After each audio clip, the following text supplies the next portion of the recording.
Bom, de volta com o professor Ives Gandra Martins, jurista, para poder finalizar com o senhor. Eu falava a respeito exatamente no final do nosso bloco anterior sobre essa questão do golpe, né? Sem armas, né? Sem líderes.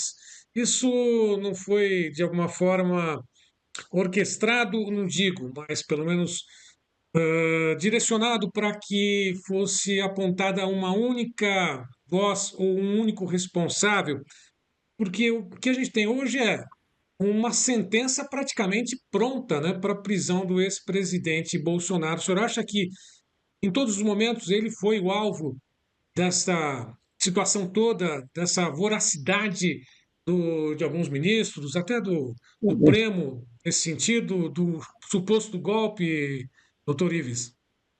Eu tenho a impressão de que os ministros supremos não gostam do Bolsonaro. As manifestações de todos eles, enfim, não de todos eles, mas de muitos deles, e o próprio fato de não jogarem para o plenário, por exemplo, julgamentos do presidente Lula, foram sempre julgamentos no plenário. Essa é uma questão dessa relevância, eles jogaram numa turma em que dos ministros, enfim, dois ministros indicados atualmente pelo presidente Lula, que evidentemente também não tem admiração pelo presidente Bolsonaro, um ministro Fux, que é um ministro de carreira, é meu confrade na Academia Brasileira de Letras Jurídicas, e, aliás, um grande jurista, um grande processualista, o Código de Processo foi feito por ele, que votou de forma diferente, mas tirado do plenário, onde, por exemplo, o ministro André Mendonça, outro dia, num congresso que nós participamos, fez uma demonstração do que deve ser um magistrado da Suprema Corte. E tudo o que ele disse nessa palestra na ABAT, Ação Brasileira de Administração Tributária, é diferente do que nós estamos vendo nesse julgamento. Não é? Ele foi aplaudido em pé, em pé, por todo o Congresso, por todos os juristas de todo o Brasil. E eles estariam no plenário, que poderiam debater com mais intensidade, num direcionamento, numa interpretação, que para mim teria que ser de plenário pela relevância. Se é um golpe de Estado que estão falando, plenário teria que dizer não a turma. Turma é para crime, enfim, de rua, aconteceu um assassinato, mas entende, mas não para o tema que eles estão apresentando. Segundo, o que também me preocupa no julgamento é não ter sido revelado tudo a garantia do direito de defesa ampla. O Conselho Federal da Ordem tem batido nisso. E, enfim, por exemplo, gravação do Coronel Cid. Para o primeiro processo, eles tiveram acesso a uma parte da gravação, eles queriam uma gravação inteira. O advogado do general Braga Neto, na verdade, ele foi preso por uma delação premiada. De rigor, foi isso, a partir da delação premiada. Ora, o ministro Gilmar Mendes já tinha decidido no caso de elementos do PT que, com base na delação premiada, ele dizia que aquilo que aconteceu era coisa de pervertido na decisão, nunca se poderia ter alguém preso por base em delação premiada. E não é uma obstrução na justiça o cidadão ir falar com o pai, entende? Ou as pessoas em General Braga falar com o pai do Coronel Cid são colegas do Ministério. Não há prova material. O que existe é a partir de um documento, aquilo pelo menos que eu li na imprensa, eu só tenho informações da imprensa. Então, o que eu sinto é o seguinte: não houve nenhuma iniciativa, não houve um soldado na rua, não houve um comandante na rua, não houve nenhum gesto de iniciar, não foi dado um tiro sequer, entende? E, quando falo em minuta golpista, quer dizer, um texto sem assinatura, estado de sítio, eu comentei isso nos 15 volumes da Constituição, fui eu que comentei a parte do título 5º. Estado de sítio, sabe como é que é dado um estado de sítio, Sérgio, pela Constituição? presidente tem que mandar para o Congresso Nacional pedido. E tem que ser aprovado por maioria absoluta do Congresso Nacional. Como é que estilo de estado de sítio, um documento sem assinatura, pode ser um ato golpista se o Congresso teria que aprovar? Não teria possibilidade nenhuma. Porque o material do estado de sítio, dizer que as decisões do Supremo não poderiam ser julgadas, não é objeto do estado de sítio, não está no 137. Então, um papel sem assinatura, que não teria a menor possibilidade de ser aprovado pelo Congresso Nacional, que o Estado teria que ser aprovado por maioria absoluta, por 50% mais um de deputados e senadores, é evidente que não é. É um papel sem valor nenhum. Se eles discutiram sem viabilidade, como se fosse um bar de botequim, então, na minha opinião, entende, com todo o respeito aos ministros, tenho livros escritos com Alexandre, não tenho com o Zanin, com o Dino, com o Luke Fux, nós somos confrades na Academia Brasileira, entende? Com os outros, o Carmen Lúcia tenho, com o Toffoli tenho, com o Gilmar tenho. Enfim, admiro muito os ministros. Mas, indiscutivelmente, é um julgamento que todos já sabem qual vai ser o resultado. Até porque alguns já disseram, vencemos isso, vencemos aquilo. Entende? O que vale dizer, é um julgamento que me lembra um livro que eu li quando eu era jovem. Eu sou doutor honoris causa pela Universidade de Craiova, na Romênia. E esse autor romeno eu gosto muitíssimo, que é Virgil Georgiou. Ele escreveu logo depois da Segunda Guerra Mundial, a 25ª Hora, em que eram julgadas aquelas pessoas, entende? E ele sugeria, no que eles estavam presos, se fossem julgados, que em vez de perderem tempo pondo um julgador, eles deveriam fazer os comentários, mas fazer com... Eram gravadores que havia na época, entende? E quando terminasse a defesa, o gravador já dizia condenado. Então, nessa 25ª Hora do Virgil Georgiou, um grande autor romano, talvez o maior do século passado, às vezes eu tenho a impressão que aquilo que ele descreve com letras assim muito duras, o seu romance naquela luta contra o nazismo, etc., de um romeno que foi levado por ser considerado garçoniana a servir o Hitler, de certa maneira que todos já se manifestaram publicamente. Nós temos manifestações. Antigamente, um amigo meu, eu tenho 32 livros escritos com ele, foi ministro supremo, a meu ver, o maior ministro da história do Supremo, José Carlos Moreira Alves, foi presidente supremo. Ele nunca dava entrevista. Ele dizia o seguinte: processo está com possibilidade de eu não falo. Quando ele vinha para congressos que eu coordenava, e ele te dava a palestra inaugural, e fazia a pergunta: ministro, como é que é? Isso daqui pode ser que eu vou ter que julgar, eu não me manifesto. Nós temos que nos manifestar no alto. Quando, uma vez só, ele estava jantando em casa, ele e a esposa, que a esposa era muito amiga da minha mulher, da Ruth também, era no julgamento do Collor, entende? Julgamento do Supremo, o Collor já não era presidente. Então, tinha terminado o simpósio de direito tributário, que ele abria todo ano, deu 31 anos, o Simpósio Nacional de Direito Tributário, que eu coordenava.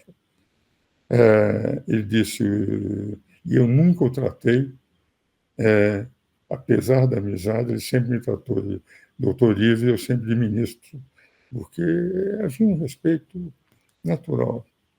Ele disse: doutor Ives, eu vou mais cedo para casa, porque amanhã eu vou sair muito cedo para Brasília, eu tenho que reler o processo do Collor, que ele tinha que julgar, e se absolveu. Aí, como fui deitar, eu e a Ruth, disse: Ruth, ele vai absolver. Minha mulher era também minha colega de turma. Eu disse: mas, Ives, como é que você pode dizer isso se ele nunca avisou nenhuma ideia disso? simples fato. O Moreira ao dizer que vai ler tudo é porque ele não encontrou nada. Ele quer ter certeza de que não há nada para absolver, senão ele não iria. E não deu outra. Ele absolveu, o Collor foi absorvido. Aquela turma, entende, naquilo que era apresentado contra ele, já quando já não era mais presidente. Esse é o perfil do Sim. magistrado. O magistrado não pode falar assim, não. Por isso é que eu entendo que a condenação já está dada. Professor, Entende? Vai agora, ser apenas um ritual, mas a condenação já está dada e com todo o respeito que eu tenho aos ministros, na minha visão de modesto advogado de província, o magistrado só deveria falar nos autos. é exatamente isso. Professor, sentença praticamente pronta, né? Na 100 minutos, inclusive a própria revista Oeste destaca, né, que o próprio presidente Bolsonaro pergunta, né, onde está a minuta, né, do golpe, né? E lógico não há uma resposta nesse sentido, né, por parte do Supremo. Agora, quem fiscaliza o Supremo? Quem fiscaliza esses desmandos, esses abusos? Se a Câmara, o Congresso Nacional seria o caminho, né, para que houvesse eventualmente um impeachment, né, falou-se, cogitou-se, aventou-se essa possibilidade. Quem que fiscaliza quem está hoje, né, julgando, cometendo abusos, não seguindo a Constituição, Veja o ou pelo seguinte, menos reescrevendo a Constituição? veja o seguinte, eu pessoalmente gosto muito dos juristas e como eu tenho apresentado para você, Sérgio, a minha posição é meramente uma posição doutrinária. Eu sou um professor e um advogado. Nunca fui mais do que isso na vida, hein? Só professor e advogado, entende? Eu brinco, minha mulher não gostava da expressão modesto advogado de província. Eu chamo de em São Paulo, entende? Para Brasília ia para as tentações, mas sempre morava na província de São Paulo, que tem pouca força em Brasília, porque em Brasília, apesar de ser Estado economicamente mais poderoso, politicamente, São Paulo é muito fraco, não tem uma força maior. Mas o dado interessante é o seguinte, por isso eu digo, modesto advogado de província, mas nunca ataquei ministro do Supremo e nunca ataquei pessoas. Eu defendo ideias numa democracia, não me importo com os ataques que me fazem, cada um tem o direito de discordar, de atacar, que eu não dou importância, a não ser quando é para melhorar. Eu não respondo. Mas com toda a admiração que eu tenho pelos escritos que li, que cito, muitas vezes, nos meus escritos, dos diversos ministros da Suprema Corte, eu entendo que, infelizmente, hoje, um dos focos da crise nacional está na Suprema Corte. E não falta por quê? Porque no momento em que eles ganharam o perfil político que não havia no Supremo, do Moreira Alves, dos Supremos antigamente, eles passaram a ser tratados como políticos. Deixaram de ser tratados como ministros da Suprema Corte, mas passaram a ser tratados como políticos. Já tem, como você diz, posições firmadas, fazem declarações, palestras, etc., e dão entrevistas. Então, dentro dessa linha, é que eu entendo que, nada obstante a admiração que eu tenho por cada um deles, hoje, infelizmente, a insegurança jurídica começa na força política que eles se auto-outorgaram, que eu estou convencido não foi aquilo que foi posto na Constituição.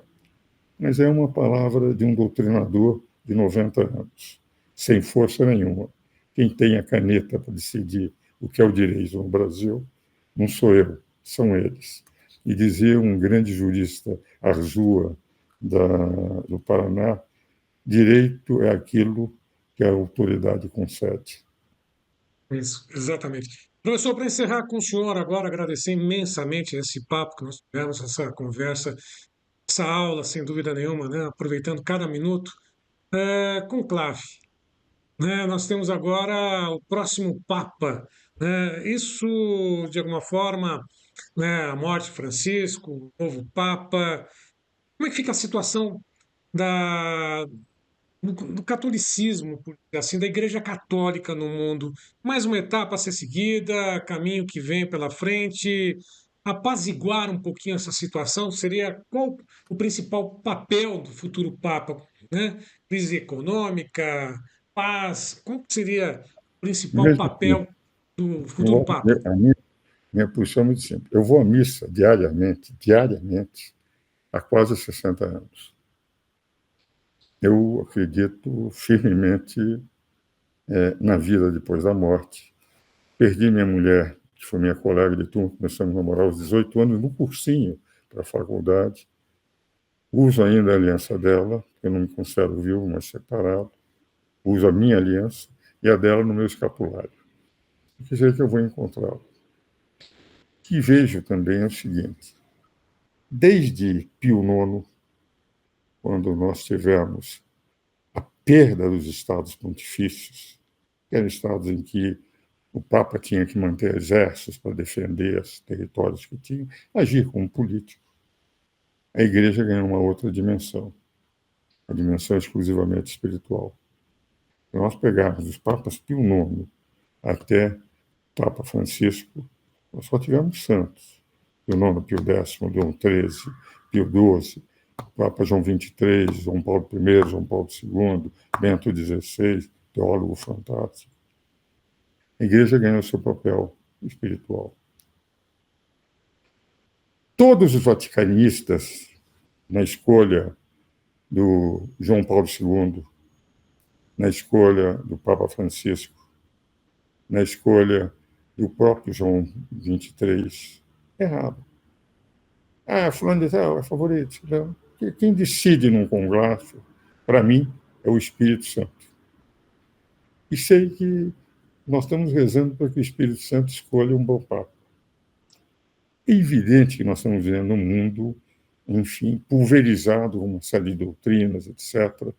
Um mundo mais sem valores, apesar de se falar que é um mundo com maior liberdade. E perdemos alguns valores essenciais, mas a Igreja não perde a sua força. No caso, o jornal Estado de São Paulo de hoje demonstra que até cresceu no mundo a Igreja durante o papado do Papa Francisco.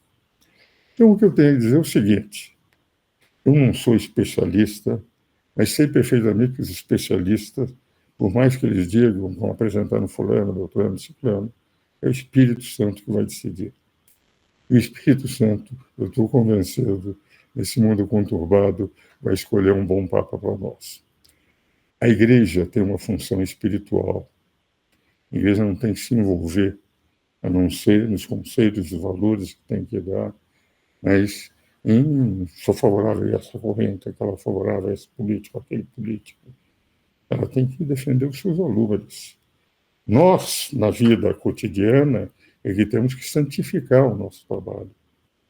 A função da Igreja é nos orientar, mostrar quais os caminhos para Deus, ensinar os valores que nós temos que viver na família, na sociedade, no servir ao próximo. Mas na vida cotidiana, nós não podemos fazer da Igreja muleta pelas nossas ambições pessoais, entende?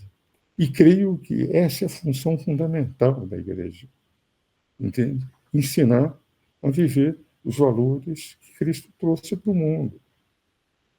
Ele pegou 12 covardes que abandonaram na crucifixão, menos São João, um bando de covardes, um bando de ignorantes.